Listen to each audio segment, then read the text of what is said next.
আসসালামু আলাইকুম সবাইকে। সুমি মিক্স ব্লগে আপনাদের সবাইকে জানাই সুস্বাগতম। অনেক দিন পর আমি একটা ব্লগ নিয়ে হাজির হয়েছি আপনাদেরই সামনে। আশা করি আপনাদের এই ব্লগটি ভালো লাগবে। আমি আজকে পাঙ্গাস মাছ রান্না করব বিলম্বুর টক দিয়ে। মাখা মাখা ঝোল থাকবে, সেই সাথে পাঙ্গাস মাছের একটা খুব সুন্দর কম্বিনেশন করব, তো ওটাই দেখাতে যাচ্ছি। আজকে আমি পাঙ্গাস মাছটা একটু ভেজে নেব। পাঙ্গাস মাছে অনেক তেল থাকে, যার কারণে হালকা একটু তেল দিয়ে ভেজে নিতে হবে, যাতে পরবর্তীতে রান্নার পরে তরকারিতে তেল চুপচুপে ভাবটি না চলে আসে। যতটুকু পারবেন ব্রাউন করে ভেজে নেবেন। আমি সবগুলো মাছ সুন্দরভাবে ভেজে নিয়েছি।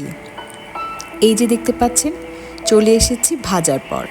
আমি কিন্তু এখানে 6-7 পিসের মতো পাঙ্গাস মাছের টুকরো নিয়ে নিয়েছি। মাছটা কিন্তু বেশ বড়ই ছিল। তো এই যে মুচমুচে না করে ভাজলেও হালকা একটু ব্রাউন করে ঠিকই আমি ভেজে নিয়েছি। এতে পরবর্তীতে খেতে কিন্তু স্বাদটা বেশ লাগবে। তো এই মাছগুলো ভেজে নেওয়ার পর যেটা আমি করব, বিলম্ব দিয়ে যেহেতু আমি রান্না করব, তো বিলম্বগুলো আমি খুব সুন্দরভাবে রেডি করে নিয়েছি। সেই প্রসেসিংটাই আপনাদেরকে দেখাতে যাচ্ছি। এই যে খুব কাছ থেকে আমি মাছগুলো দেখিয়ে দিচ্ছি। মাছগুলো এভাবে ভেজে নেবেন, তাহলে ভিতর থেকে অতিরিক্ত তেলগুলো বের হয়ে যাবে। পরবর্তীতে রান্নার সময় তেল চুপচুপে ভাবটা থাকবে না। এই যে বিলম্বগুলো, এগুলো ফ্রিজে রাখা বিলম্ব, ডিপ করে রাখা। এগুলোকে আমি সুন্দর করে ক্লিন করে পরিষ্কার করে নিয়েছি। বেশি করে আমি বিলম্বটা নিয়ে নিয়েছি, যাতে ওই যে বলেছি টকটক করে মাখা মাখা ঝোল করে রান্না করব আজকে। সাধারণত কিন্তু পাঙ্গাস মাছটা অনেকেই খেতে চায় না, তো আমার বাসায়ও ঠিক তাই। এই কারণে আমি এই প্রসেসিংটা করে নিয়েছি। এখানে নিয়ে নিয়েছি পরিমাণ মতো পেঁয়াজ কুচি, আর যেহেতু আমরা একটু ঝালটা কম খাই, সেহেতু মাত্র 2টি কাঁচামরিচ নিয়েছি। আর আপনারা যারা অনেক বেশি ঝাল খান, তাহলে কাঁচামরিচের পরিমাণটা বাড়িয়ে দিতে পারেন, তাহলে কিন্তু টকের সাথে ঝালটা বেশ যাবে, খুবই মজা লাগবে আমি আশা করি। এই যে আমি চুলায় চলে এসেছি, কড়াইতে আমি কিছু মেথি দানা দিয়ে দিয়েছি। মেথি কিন্তু যে কোনো রান্নায় আপনি ইউজ করতে পারেন। মেথি শরীরের জন্য খুবই উপকারী। হালকা একটু মেথি ছড়িয়ে দিয়ে আমি চুলাটা অন করে দিয়েছি, যাতে মেথিটা একটু ভাজা ভাজা হয়ে যায়। আর আমি আজকে রান্নাটা করব ওই যে মাছ থেকে বের হওয়া যে তেলটা, সেই তেল দিয়েই কিন্তু আমি রান্নাটা করব। এই যে ঢেলে দিলাম সেই মাছ ভাজা তেল। এখানে কিন্তু ম্যাক্সিমাম তেলটাই হচ্ছে মাছের তেল। যেহেতু পাঙ্গাস মাছে অনেক তেল থাকে, সেহেতু আমি খুব হালকা একটু সয়াবিন তেল দিয়েছিলাম, আর বাকি তেলটা কিন্তু মাছ থেকেই বের হয়েছে। তো এই মাছের তেল দিয়েই আমি পুরো রান্নাটা শেষ করব, যার কারণে মাছ থেকে আর এক্সট্রা কোনো তেল বের হবে না, আর তেল চুপচুপে ব্যাপারটাও থাকবে না। এখন আমি কড়াইতে পরিমাণ মতো যে পেঁয়াজটা কেটে রেখেছিলাম, সেই পেঁয়াজগুলি দিয়ে দিয়েছি।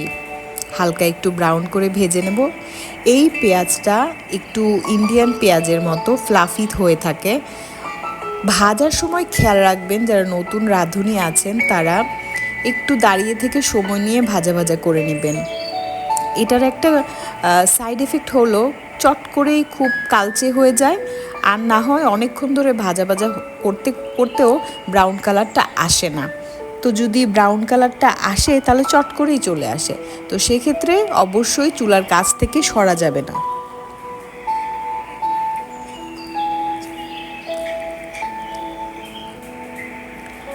এই যে ব্রাউন করে ভেজে নিচ্ছি।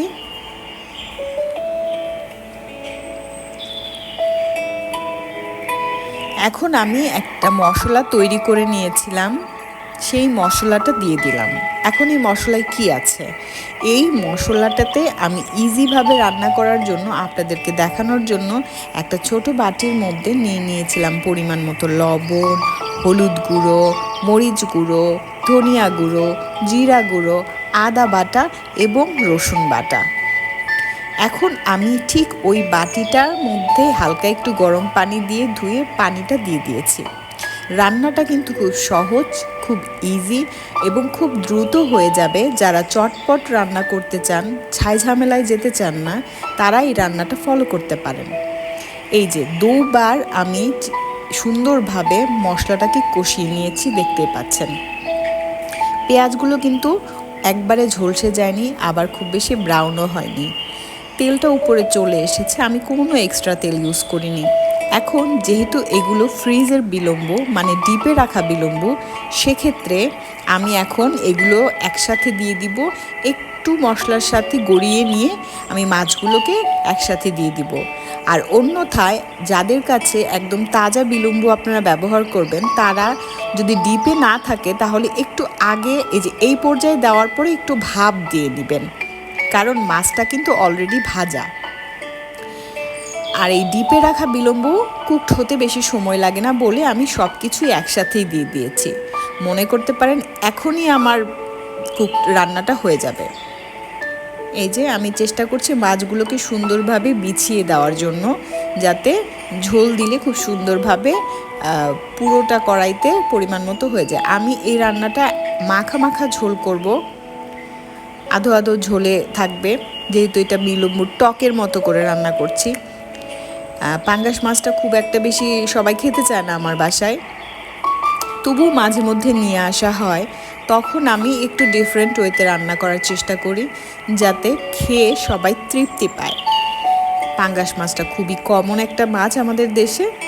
তো এই যে দেখতে পাচ্ছেন, আমি ওই যে মাছটা যে ভেজে রেখেছিলাম সেই ভাজা বোলটাকে একটু গরম পানি দিয়ে গড়িয়ে আমি পরিমাণ মতো ঝোলটা দিয়ে দিয়েছি। এখন আমি খুব দ্রুত চুলার আঁচটা বাড়িয়ে দিয়ে কষিয়ে নিব।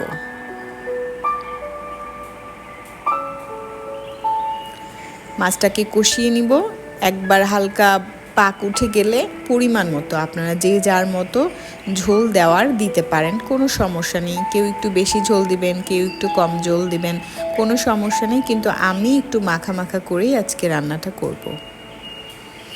আমার এই ঝটপট রান্না আশা করি আপনাদের ভালোই লেগেছে। দেখুন বিলম্বগুলো কিন্তু একদম চকচক করছে, আর তেলগুলো পুরো উপরে উঠে গেছে, তার মানে হচ্ছে আমার রান্নাটা শেষ। এভাবে যারা খুব সহজে ইজি পদ্ধতিতে খুব মজা করে পাঙ্গাস মাছ খেতে চান, তারা এভাবে একটু রান্না করে ট্রাই করে দেখবেন। আর খাবার পরে অবশ্যই আমাকে কমেন্ট বক্সে কমেন্ট করে জানাবেন যে আসলে রান্নাটা কেমন হয়েছিল। আশা করি আমার এই ক্ষুদ্র প্রয়াস আপনাদের কাছে অনেক ভালো লাগবে। অবশ্যই আমি চেষ্টা করি আপনাদের কাছে সবসময় ইজি রেসিপি প্রেজেন্ট করার। আজকের এই রান্না এখানেই শেষ করছি। রান্নাটা পুরোপুরি শেষ হয়ে গেছে, তাহলে আমি এখন বিদায় নিব। আজকে বিদায় নিচ্ছি এখানেই। সুমি মিক্স ব্লগের সাথে থাকবেন, লাইক কমেন্ট এবং শেয়ার দিয়ে আমার পাশেই থাকবেন। আমার পরিবারের জন্য দোয়া করবেন, আর আমার যত শুভাকাঙ্ক্ষী আছেন তাদের সবার জন্য অসংখ্য অসংখ্য ভালোবাসা এবং শুভেচ্ছা। দোয়া করি আপনাদের সকল মনোবাসনা কামনা পূরণ হয়ে যাক। আমার সাথেই থাকবেন, আমার পরিবারের সাথে থাকবেন। আসসালামু আলাইকুম।